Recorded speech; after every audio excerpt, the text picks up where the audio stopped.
siya. So, ang tawag sa kanya is born again. So, lahat ng makakita ko ng Christian, sabi ko, hindi yan mga totoong tagapagsunod ni Jesus Christ. Isa lang yan, parang hallelujah. Pero, katulad ng ginawa kay Pablo, ayun, nakakilala ko sa Panginoon in 2008. So, akala ko noon na lahat, pagsunod mo kay Christ, hindi lang yung uupo ka lang, makikinig. Hindi pala yun, kundi magiging doer of your word ka ni God na lahat ng sinasabi doon, kasi hindi ko pa alam yung mga upo ka lang, pakinig, pero may spirit din na gusto mo rin, gusto ko rin gumagganyan, gusto ko rin kumanta, gusto ko rin magganon. Parang ang sarap sa feeling ng ganon. Pero nilid pa rin ako ni Lord sa bawat gagawin ng Holy Spirit sa buhay ko. Yung una, kasi yung bagong church ko kasi sa Pilipinas is talagang pinupush niya yung mga member nila na mag-aral. So, nag-aral din po ako sa Bible School. Yung sinasabi niya, lahat doon talagang mga engineer, galing talaga sa matatalino talaga sila. So, ako, bagong salta pa lang. So, ang ginagawa ko, listener ako. So, kailangan kapi ka baka kasi lahat kayo tatayo. Siyempre, bilang bagong kilala pa lang kay Kristo, so, makikipag-debate ka, kasi more on knowledge So, makikipag-debate ka sa mas higher sa'yo, mas pastor. So, yan yung parang more on knowledge dun sa Bible School. Pero, at least kahit pa paano, natutunan mo kung paano makikilala si Lord, hindi lang for the knowledge, kundi para sa relasyon mo sa Kanya. At least, at yung natutunan ko doon, na-share ko rin. Nagba-Bible study po ako sa bawat churches dahil sinasama po ako ng aming pastors. Pero hindi nagtagal yun kasi may mga problema rin po ako na hindi ko naman talaga inaasam na mangyayari ang mga bagay na yun. Pero by God grace na nakayanan ko yun dahil yung mga, una kasi yun, una kasi yun, bawat prayer ko kasi nun, bawat yearly kasi nun, nagsusulat ako ng prayer request. Lahat ng nakasulat ko doon, nakapost sa bahay namin, lahat na nakasulat doon, ibinigay sa akin ni Lord. Kasi hindi lang nagsunod kasi ako sa Panginoon, ibinigay sa akin ni Lord. Mula na, sabi ko, bigyan mo ako ng bahay. Lahat ng dinideclare ko na magiging akin yung bahay na manifesting, na nagiging akin. So, lahat yun, sasakyan, negosyo, pero ang pinaka-anin sa lahat, nagkaroon akong negosyo, meron akong limang branches ng negosyo, shawarma, pero lahat ng yun nawala. Kasi, ginamit ko yung negosyo ko sa hindi magandang kaparaanan. Lahat ng mga tauhan ko doon, pagkatapos ng duty namin, dinadala ko sila sa club. Pero Christian ako na nagliligaw ako sa Panginoon. Pero wala na yun. Pero ang iniisip ko kasi para ma-enjoy sila, pero hindi pala yun. Nagtatice din po ako noon. Pero hindi ko talaga ginagamit yung tice nun sa magandang kaparaanan. Lahat ng 10% ng kita ko sa negosyo ko, ibinibigay ko. Pero mali pa rin yung way ko sa pagtatice ko dahil ang tinuturo ko sa mga tauhan ko, hindi ko rin sila tinuturuan kung paano makakilala sa Diyos. Hindi ko rin sila tinuturo kung bakit ako naging ganito, bakit ako naging successful. Pero yun na yun ay nawala po yun, yung negosyo ko yun, nawala yung lahat, dalawa kong sasakyan, nawala, bahay kong dalawa, nawala yun, kinuha yung ni God kasi akala ko kasi yung sa paggawa ko ng hindi maganda, pero kaparaanan pala ni Lord kung bakit nawala yun sa akin, even po sa aking husband na talagang tinanggal yun sa akin. Hindi ko alam kung paano. Hanggang ngayon, syempre, hindi mo na ako pwede mag-question kay God dahil ang plano ni God is talagang the best para sa akin.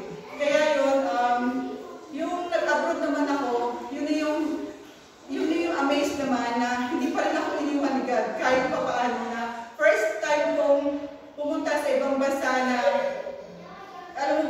umiiyak ako sa Panginoon. Bakit nangyari ito?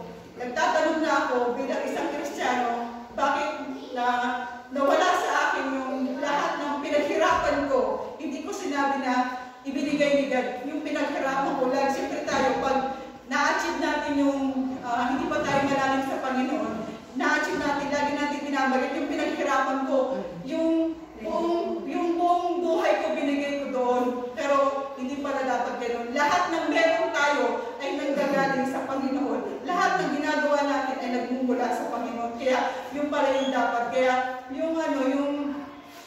nung nakarating na ako sa ibang bansa sa Malaysia, galing po akong Malaysia, 8 years yun, lahat po nagiging miserable. Pamilya ko sa Pilipinas, mga anak ko, matatalino po yung mga anak ko, lahat sila nawala na sa honor. Nawala sila. Yung panganay ko, nagsisigarilyo na. Lahat sila. Tapos ako, pinaralan din sa akin ni God ang makamundong, kung paano makamundong, minum na ako, ang lakas ko pinom noon. Lahat na nagagawa ko. Lahat na ginagawa kong laro.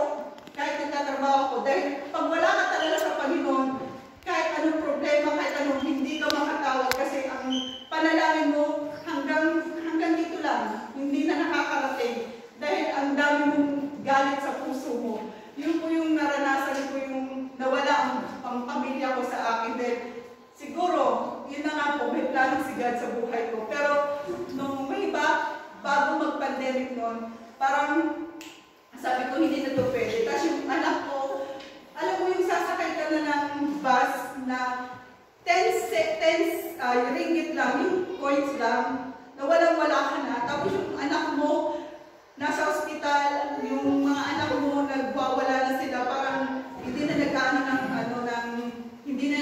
hindi na nagsiseryoso sa kanilang pag-aaral. Pero by God grace, talagang nasa bus ako, mag-isa lang ako, talagang nag-open ako ng worship song. Sabi ko, Lord, ibibigay ko na ang aking buhay sa iyo. Tulungan mo ako na paguhin mo ang mga anak ko mula sa pangalan mo hanggang sa akin. Kasi iba na ang nangyayari sa buhay ko. Ilang taon akong hindi nanalangin, pero dala ko lagi ang Bible. Ilang taon akong wala talagang pagbabasa ng salita ng Diyos. Pero naniniwala ako na once na ibinigay ko sa iyo, Panginoon, ikaw na po ang bahala. Ikaw na po ang lahat sa buhay ko. Nung sinurrender ko na kay God, ang buhay ko, pati ang mga anak ko, very amazing talaga po.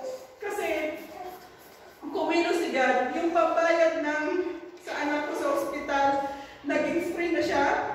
Pumunta na sila ng Balintawa, kasi doon free ang pa-check up. Tapos yung mga anak ko, lahat talaga binago ni God. Tapos yung sa sitwasyon ko sa trabaho ko, sunod-sunod na po na binalik niya kung anong pag-blessing niya noon sa akin. Wala akong nakakilala siya. Hanggang po sa ngayon, hindi naman sa lahat ng prayer ko binibigay ni God. Pero Lord, sa ngayon pa lang, yung mga ngayon, nakikita ko yung amaze ni God sa buhay ko. Kasi binigay niya sa akin si Hiel bilang disciple ko. Tinuturo ko ano mga by wisdom of God. Inishare ko sa kanya kung anong mga natutunan ko. Kasi bawat sharing, nag-release ako ng parang ang sarap mag-sharing kahit isa lang siya. Talagang sinisharean ko. Kung ano pumapasok sa akin, sinishare ko talaga sa kanya. Kaya natutuwa ako sa Panginoon dahil talagang ibinigay ko na sa kanya. At yung nakarating ako dito, alam niyo po ba, ito yung testimony ko na gusto ko sana. Pangarap ko kasi mag-testimony sa 700 Club. Pangarap ko kasi sinusulat ko talaga siya. Mahilig kasi ako magsulat. Mahilig ako mag-research.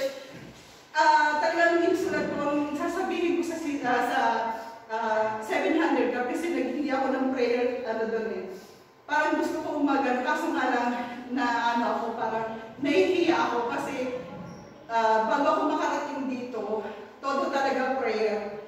Talagang ang naging kalaban ko lang talaga si Satanas sa prayer ko kasi mag-isa na ako sa bahay eh. Malayo yung mga anak ko, mag-isa na ako sa bahay. Ayaw kasi umuwi dun sa bahay kasi nandun yung ex ko. So mag-isa na ako sa bahay. So na-struggle ako sa mga gagawin.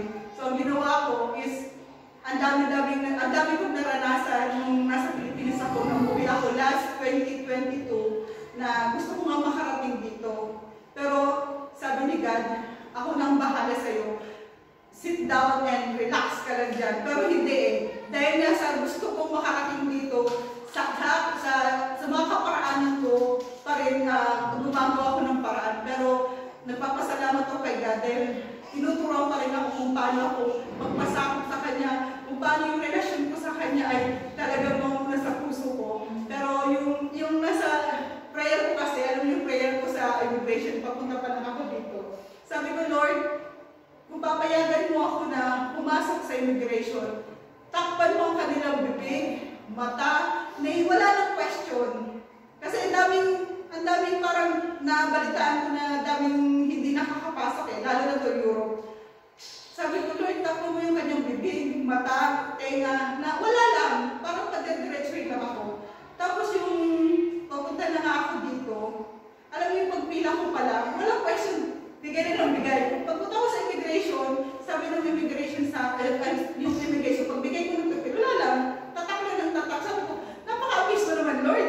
Sabi ko, napaka-miss yung prayer, mga prayer ko na, talagang pinapakinggan mo. Siguro, ito na yung way na talagang susunod na talaga ako sa'yo, hindi lang sa blessings, kundi sa kaparaan mo pa rin. Tapos, ang makarating ako dito, sabi ko, pagkapa ko pa lang pagdating ko pala sa connecting flight ko sa Germany, sabi, maraming question.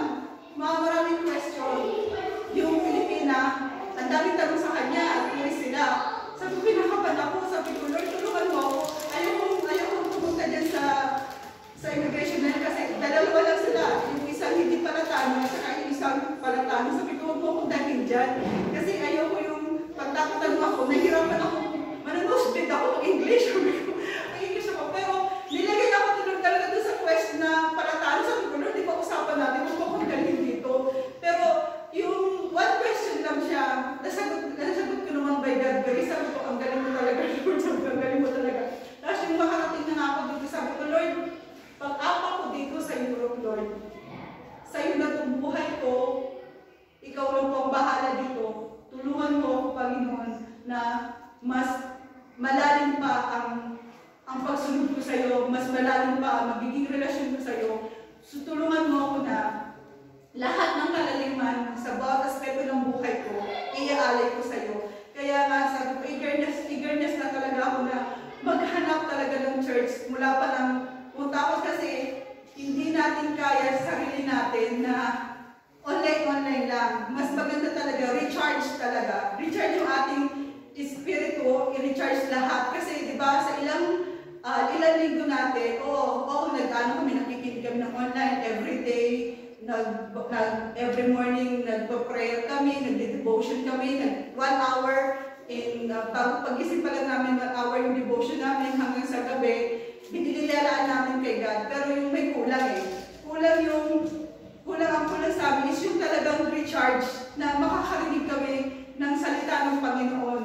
Yung talagang ma-uplift yung aming kaluluwa na talagang yung narinig namin yung mga salita. Kaya yung nakita namin sila, sabi ko, parang naramdam ko ano yun sabi ko, parang naramdam ko ano yun mga nasa church yun kayo, nakita ko yung tatlo yan.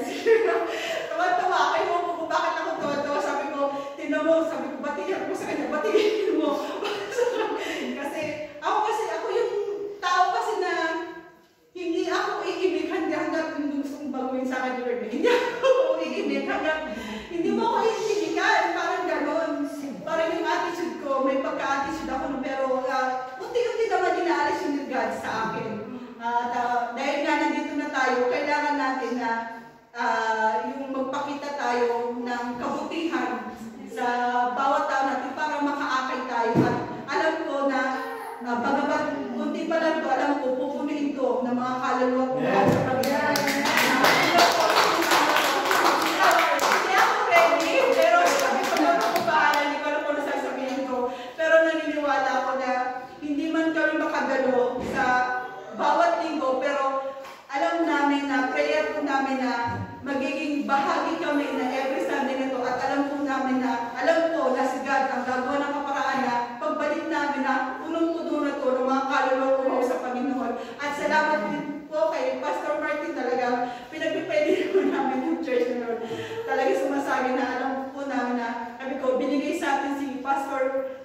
Marta at ang buong pamilya at mga membro, ito yung kaparaanan na talagang na magsuserve tayo sa kanila. Ano man ang nais nila, kasi hindi ko alam kung kailan kami o ay atas kung kailan kami, kahit mag-drum ka, kahit ano, basta kaparaanan mo anong bigay si God. Sabi ko, lahat ng anong bagay hindi tayo handa, pero paghandaan natin yun. Kasi si God talagang, pag siya ang nag-ano sa'yo, pag siya nagsabi sa'yo, siyempre gagamitin niyo yung tao na ito na yung trabaho mo. Kasi itong pinaka-the best na trabaho, ang ilagay natin ang buhay natin sa Panginoon. Talagang ito ang ating kaparaanan para mas malalong ma-upgrade tayo, talagang ma-upgrade lang dahil sa tulong ng Panginoon. Kaya papasalamat talaga ako. I'm ever excited talaga ako. Umaga pa lang pinagpupray ko na, Lord, salamat sa buhay ng Pastor Martin. Dahil maririnig ko na naman, Panginoon, kung anong plano mo sa buhay po namin, sa buhay na makikinig. Kaya, thank you, Lord. Ito lang aking testimony. Di ko alam kasi